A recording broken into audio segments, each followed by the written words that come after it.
Bueno, seguimos aquí en La Brújula y ya estamos en contacto con nuestros amigos que nos hablan desde Mar del Plata, Carlos Matos y Rodrigo Romera. Buenas tardes, ¿cómo están ustedes? Buenas tardes, Mario, ¿cómo estás? Te habla Carlos. Bien. Hola, Mario, Rodrigo. Bárbaro, bueno, los veo que están muy bien, así que hoy vamos a hablar de los derechos políticos de las personas con discapacidad. Y en particular vamos a hablar en un año electoral sobre el voto accesible y el voto asistido. Pero yo quiero agregarles un temita más. En la Argentina existen las primarias abiertas, simultáneas y obligatorias. En un año como este, el de la pandemia, se discute si debería haber primarias, dado que son problemas de los partidos que no se sabe bien por qué involucran a toda la sociedad, pero además si deberían ser obligatorias. Y en el caso de personas con discapacidad, si deberían ser obligatorias, porque en ese caso estaríamos frente a un hecho que, digamos, dejaría de lado la igualdad y avanzaría sobre la discriminación de las personas que perderían prácticamente esa obligatoriedad a participar en las primarias abiertas y obligatorias. ¿Cómo ven ustedes este hecho antes de entrar a la mecánica de defensa del voto por parte de todos? Bien, la cuestión de las primarias abiertas, simultáneas y obligatorias es realmente complejo, ¿no? Porque tal vez la intención cuando se generaron las primarias abiertas, simultáneas y obligatorias era romper esas élites internas de los partidos y hacer que las bases participen de alguna manera, y que, digamos, para hablar bien en criollo, que los cargos no se ocupen mediante la rosca, pero la realidad es que las internas, estas famosas PASO, terminaron sirviendo para gastar un montón de dinero, como vos bien decís, que los partidos involucren al resto de la gente en resolver sus cuestiones internas. Se inventaron estas listas colectoras y un montón de cosas que terminaron siendo una verdadera mentira en cuanto al sentido de las PASO. Realmente las PASO no tienen ningún sentido, no sirven en este momento, no cumplen con una función, simplemente es como una especie de encuesta adelantada.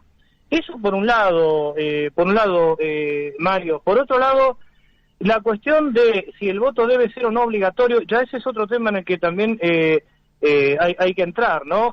Si corresponde que sea un derecho, si un derecho o un deber, viste que por eso los abogados dicen es una institución jurídica.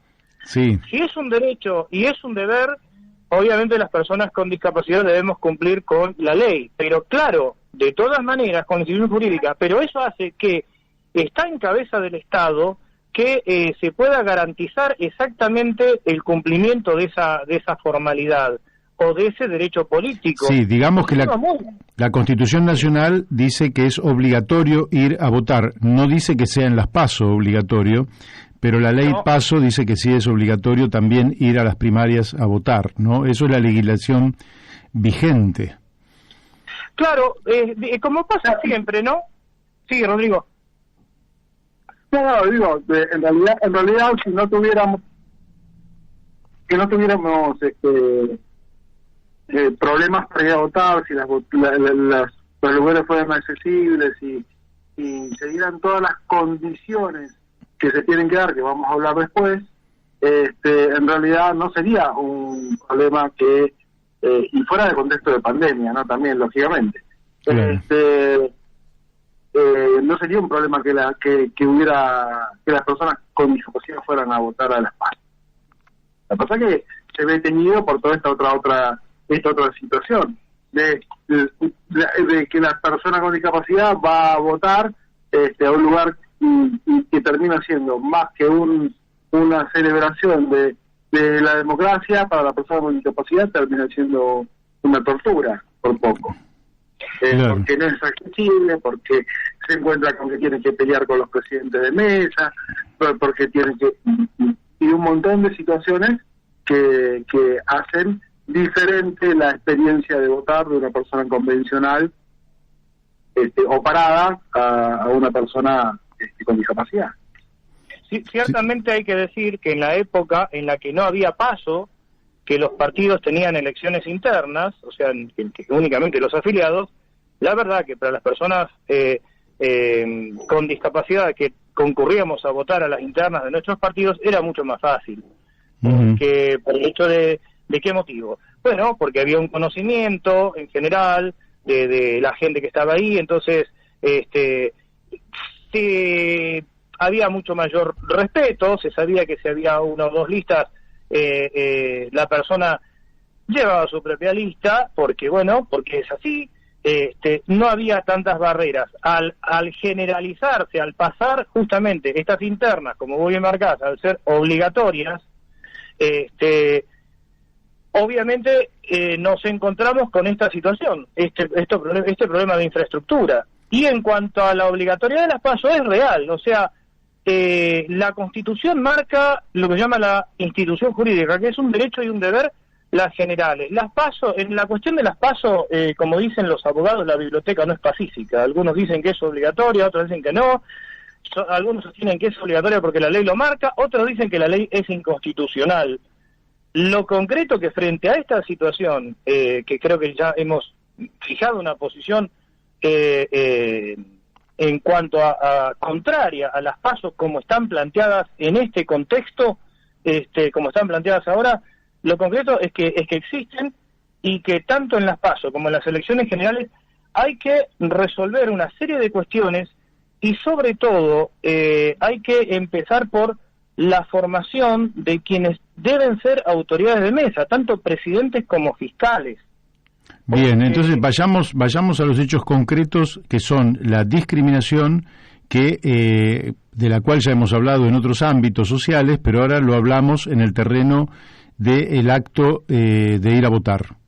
¿Cuáles son esas discriminaciones que ustedes pueden observar y cómo se solucionaría? Bien, y la primer situación es cuando el presidente de mesa determina que la persona que tiene enfrente, que tiene una discapacidad, no está capacitado para votar, y no es quien, el presidente de mesa, para poder decir eso. Y la solución sería, de alguna manera, que si la persona se presenta a votar, es mayor de edad, y no hay, de alguna manera, algo escrito que diga que la persona no esté en condiciones de votar, la persona tiene que votar. Naturalmente. Eso sería una de las soluciones a ese problema. Hay que decir también que el artículo 29 de la Convención Internacional de los Derechos de las Personas con Discapacidad sostiene que las personas con discapacidad tenemos derecho a participar, a representar, a ser representados, tenemos todo el ejercicio pleno de los derechos políticos. Correcto. Es decir, que una persona con discapacidad en nuestro país, a partir de los 16 años, puede votar y el Estado debe garantizar que pueda cumplir con ese derecho y con esa obligación. En primer lugar, como decíamos, con la formación adecuada, porque además está en la ley hoy reconoce algo que es lo que se llama el voto asistido y el voto accesible. Son complementarios. ¿Qué es el voto accesible? El voto accesible significa que se debe asegurar lo que se llama cadena de accesibilidad desde el momento que uno se acerca al lugar de votación hasta el momento en el que emite el sufragio y se retira. Esa cadena de accesibilidad tiene que estar asegurada, primero, porque debe haber, si el edificio es amplio, independientemente de dónde en la mesa en la que uno figure, uno debe tener la posibilidad de entrar en lo que se llama el cuarto oscuro accesible. Si es en una escuela, el cuarto oscuro accesible debe ser en un lugar adecuado, en la planta baja, y tiene que poder llegarse con una silla de ruedas o con los elementos que uno tenga sin ningún inconveniente. Bien. Las mesas deben estar a una altura. Esto me gustaría que lo desarrolles más vos, Rodrigo, la parte de las mesas para en relación a las sillas de ruedas. Primero y principal, tenemos que cambiar, de alguna manera hay que buscar la manera de cambiar esta cuestión de, primero, darle un destino de voto a la persona con discapacidad el más cercano a la casa. Claro. ¿Bien? Porque resulta que a mí, por ejemplo, me pasa, tengo escuelas acá a 2 cuadras, 3 cuadras, y yo tengo que ir a votar a una que está a 30. ¿Bien? Claro, es una locura. Segundo, se me tiene que quedar, si te queda lejos, se me tiene que garantizar el transporte para poder ir a votar.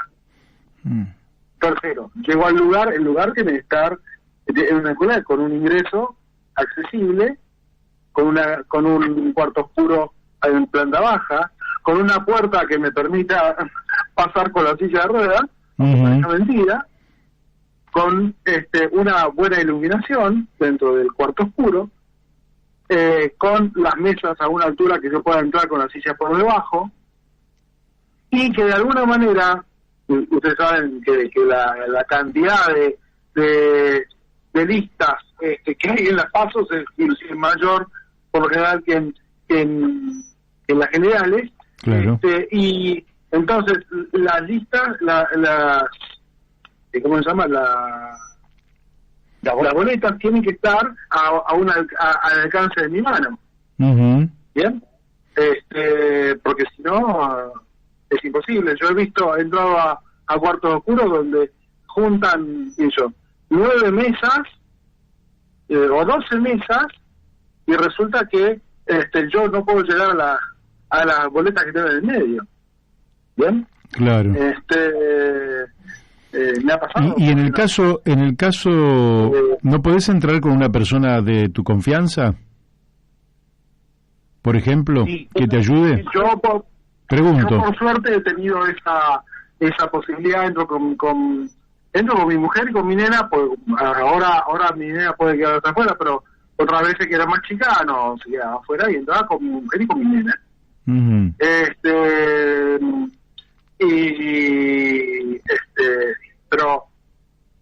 Pero por suerte no he tenido problemas, pero sé que hay muchas personas que tienen problemas, que quiere entrar el presidente de mesa con ellos. Sí, en ese sentido, por eso es importante la formación, Mario. A mí me ha ocurrido en alguna oportunidad, yo generalmente voy a votar con mi señora. Si bien, pues, vamos a aclarar a los oyentes, Rodrigo es una persona con discapacidad motriz, desenvuelve en silla de ruedas, yo soy una persona ciega. Independientemente de que muchas veces uno lleva las boletas, porque es algo común en la práctica, usos y costumbres del argentino, en otros momentos no, y a mí me ha pasado tener que ingresar con mi señora y el presidente de mesa, frenar y decir, no, entro yo. Bueno, hay que aclarar que la legislación argentina permite lo que se llama el voto asistido. El voto asistido significa que la persona con discapacidad puede designar a quién lo va a acompañar. Claro, está bien eso. Es importante porque muchas veces los presidentes y los fiscales dicen, y bueno, y vos, a ver, ¿y qué garantía vos tenés que la persona que designaste no te va a cambiar o te va a dar una información equivocada? Y digo, bueno, yo tengo más garantía en una persona a quien conozco que a vos, que no tengo ni idea quién sos. Eso desde el punto de vista práctico. Desde el punto de vista jurídico, es un derecho personalísimo. Yo tengo derecho a designar, y además es mi riesgo. Eso es el reconocimiento de la calidad de persona y de derecho, el ejercicio pleno de los derechos políticos. Por eso es muy importante recordar a los presidentes de mesa que, ojo, también vamos a ser justos con ellos. Muchas veces no les llega la información acerca de estas cuestiones y se quedan con las viejas costumbres de elecciones de hace muchísimos años. Es cierto, a veces una persona ciega entraba con el presidente y 2 fiscales, te decían, esta es tal boleta, tal, claro, eran 5 boletas. Hoy que tenés 60 boletas en una paso, cuando van por la boleta número 4, no te acordás de la primera, y cuando estás por la 15, no te acordás de las 14 anteriores. O sea, claro, no tiene sentido, es desbaratar el derecho. Lo fundamental... Cuando tenés por delante una persona con una discapacidad cognitiva, ¿te imaginas? Sí, claro, peor aún. Hay que decirlo, las personas con una discapacidad cognitiva tienen el derecho de votar a partir de los 16 años, tienen todos los mismos derechos políticos que el resto de los ciudadanos. Y les hago esta pregunta: ¿cuánta gente con discapacidad va a votar en una elección? ¿Ustedes saben aproximadamente de qué número estamos hablando? Estamos con un viejo problema como con el censo, Rodrigo. Sí. Estamos, no hay datos, Mario, no hay datos, lamentablemente. No hay datos, pero datos. Podríamos decir que es un número significativo. Se hicieron las preguntas de alguna manera y mal hechas y no se procesaron los datos. O sea, no tenemos idea. La idea que tenemos es una idea de tipo estadística. Sabemos que el 13% de la población somos personas con discapacidad, de diferentes discapacidades. Hoy día hay mucha mayor participación, eso es real, porque los datos que nosotros tenemos, o sea, no hay datos a nivel oficial, ¿no? Que es lo que estamos planteando con Rodrigo. Datos a nivel oficial no hay. Los datos que tenemos es por el cruzamiento de nuestras propias instituciones, de las instituciones de personas con discapacidad motora, con discapacidad sensorial. Sabemos que, en general, de la cantidad de personas con discapacidad en condiciones de votar acá en Mar del Plata, un estimativo, pero tenemos que aclarar que es un estimativo, decíamos, cerca del 70% en condiciones de votar ha ido a votar. También nos encontramos con que, por ejemplo, lo que marcaba Rodrigo, la falta de transporte público accesible, sumado a las cuestiones de meteorológicas en muchos casos, hace que mucha gente con discapacidad no pueda ir a votar, no porque no quiera, sino porque la situación hace que se le desbarate el ejercicio de ese derecho político. Derecho que, recordemos una vez más, de acuerdo a la Constitución de la Nación Argentina, por lo menos en las elecciones generales, es una obligación también. Claro. Y la solución no es eximirte de esa obligación, no es, bueno, que no vaya, esa no es la solución. No, la solución es garantizar el cumplimiento del derecho. Mario, a mí en varios momentos me ha tocado ir a lugares donde la entrada a la institución educativa donde se votaba eran escaleras. Me han llevado la urna a la camioneta. Me han sacado la urna a la calle. Bien, y la penúltima vez que fui a votar, fui a un colegio, fíjate vos esta cosa, fui a un colegio donde tenía escalones, fui a las PASO a votar, lógicamente la general me tocó en el mismo lugar,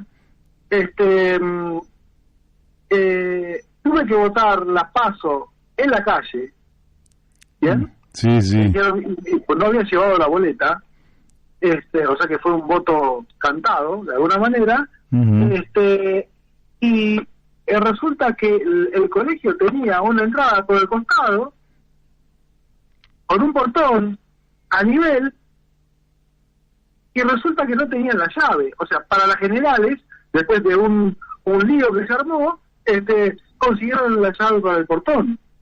Qué bárbaro. Bueno, Carlos y Rodrigo, los tengo. Una locura. Creo que ayudamos a instalar este tema. Hay que instalarlo para que se pueda cumplir con ese derecho. Además, también es cierto que el número es muy significativo. Aunque fuera uno solo, habría que garantizar el derecho, pero también debemos decir que son muchos, y entonces lo importante es ir instalando esto en la agenda pública. Así que yo les agradezco por hoy, porque ya estamos, hoy venimos con un programa muy comprimido, y el viernes que viene vamos a seguir charlando.